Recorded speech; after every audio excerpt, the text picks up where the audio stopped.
Okay. Hear me out, guys. This is a surprise to be sure, but a welcome one. I used to play Mario Kart 64 like it was my job as a kid. This thing was everything. You've got classic tracks like Wario Stadium, Yoshi Valley, DK's Jungle Parkway, amongst many others that really acted as definitive Mario Kart tracks for a long time because of how awesome they were and still are. But there comes a time in every man's life when one must, well, accept that which you cannot change. And we cannot change the passage of time. And as more and more time has passed, and subsequently better, more refined racing games have come out over the years, Mario Kart 64 just doesn't compare anymore. There are so many problems with this game that we just didn't see before due to rose-colored glasses syndrome. For starters, this version of Rainbow Road sucks compared to more recent iterations, which is sad because I remember loving this course as a kid. But the thing is, it's more spectacle than substance as a race course. The track is overly long and there's too many long straightaway paths with not enough obstacles to keep you on your toes. It still looks pretty though, I'll give it that.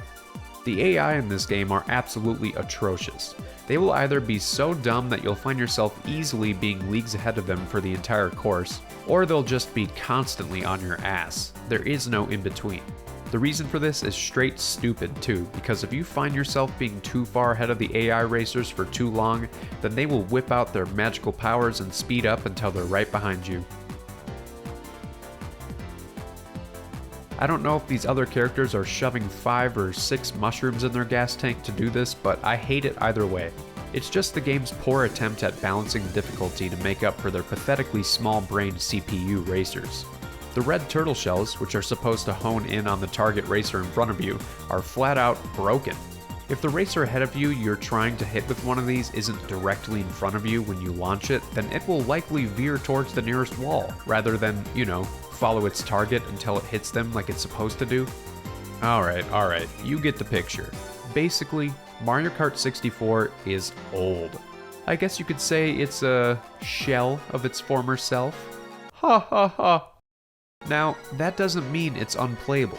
That doesn't mean you can't grab a couple of buddies right now and have a blast doing a little multiplayer session on this thing. There is still fun to be had here, but I found another game. A game that was released right around the same time as Mario Kart 64. A game that everybody seems to look down on for some reason. A racing game that I am baffled to even be saying does racing better than Mario Kart 64. Sonic R. So, listen, Sonic R is better than Mario Kart 64? Roll the meme. A surprise, to be sure, but a welcome one. So here's why Sonic R is better. The AI is actually halfway smart. It is actually somewhat a challenge to beat these guys when you're first picking up this game. They may crash into a wall from time to time, but they always seem to pick their momentum back up naturally, and at the end of the day, I'm just glad they don't have 2 settings to them, like the AI in Mario Kart 64 does. Also, the racing physics are much more dynamic. It's way more interesting to play around with momentum and see how much speed you can maintain without crashing into something. Whereas in Mario Kart 64, once you've reached a general top speed, then you just kinda go. It gets boring fast. But the tracks in Sonic R are varied enough that it's actually interesting to try and pick up as much speed as possible. Because the tracks are structured in a way that allows you to pick up speed, but also challenges that speed with a nice balance of sharp turns and branching paths. Many of Mario Kart 64's tracks oftentimes feel one-dimensional and streamlined, with each lap feeling like the same sequence repeated 3 times, and that's hella boring. Sonic R's tracks each offer multiple branching paths and shortcuts that are actually hidden enough that they are super satisfying to find. And that ties into what I was saying about momentum earlier. Sonic R challenges you to pick up and maintain speed by presenting you with a complex string of branching paths which naturally just makes maintaining speed harder. And of course, I hear people say how the movement in this game is just horrid, how it's overly sensitive, and how your character flies around the place way too easily and it's just completely uncontrollable apparently. Listen, it may not be an easy system to control your character right away, but it's not broken. It's very doable. The reason it's harder than other games is because there's actually complexity to it. Mario Kart 64 is easy to control, making it more accessible. Sure, I'll give it that. But it's so mindless. You just hold the accelerate button and you go. There's not much else to it. Sonic R requires you to have a bit better hand-eye coordination so that you don't crash into anything. It's not broken or janky like people say it is, there's just more nuance to it. And I get it, that's off-putting to some people, but I, on the other hand, find it to be interesting, stimulating, if you will.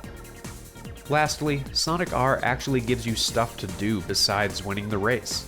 Mario Kart 64 literally gives you every racetrack and every character right off the bat. There is basically nothing to unlock here besides a really pointless mirror mode that does nothing besides flipping the track visually.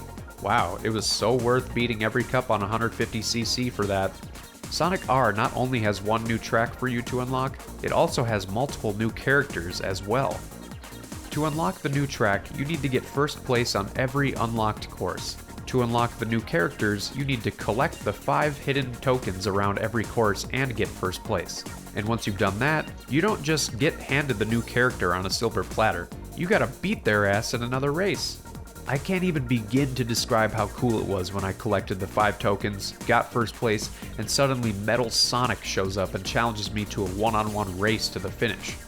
Collecting the 5 coins to unlock new characters adds incentive to replaying the same courses multiple times, which in turn helps you learn all the tricks and shortcuts in each one, thereby making you a better racer overall. Huh, the system works. Did I mention that there are also Chaos Emeralds hidden around each course? And when you collect them all, you unlock Super Sonic, who is basically the fastest racer in the whole game? Yeah, you didn't hear that from me. That is basically the cherry on top of Sonic R, that you can unlock this God mode type character who can just cheese the whole game. God, I love it. Like I said, it was a huge surprise to discover how enjoyable Sonic R is in the year 2023. Mario Kart 64 will always have a spot at the table when it comes to a chill racing game that you can play with friends, but I gotta give the nod to Sonic R for being willing to take more risks with the racing formula, and I think those risks paid off to a well-aged experience. Let me know in the comments whether you agree with my absolutely insane take on this game, and subscribe for more content like this. Thanks for watching, and bye.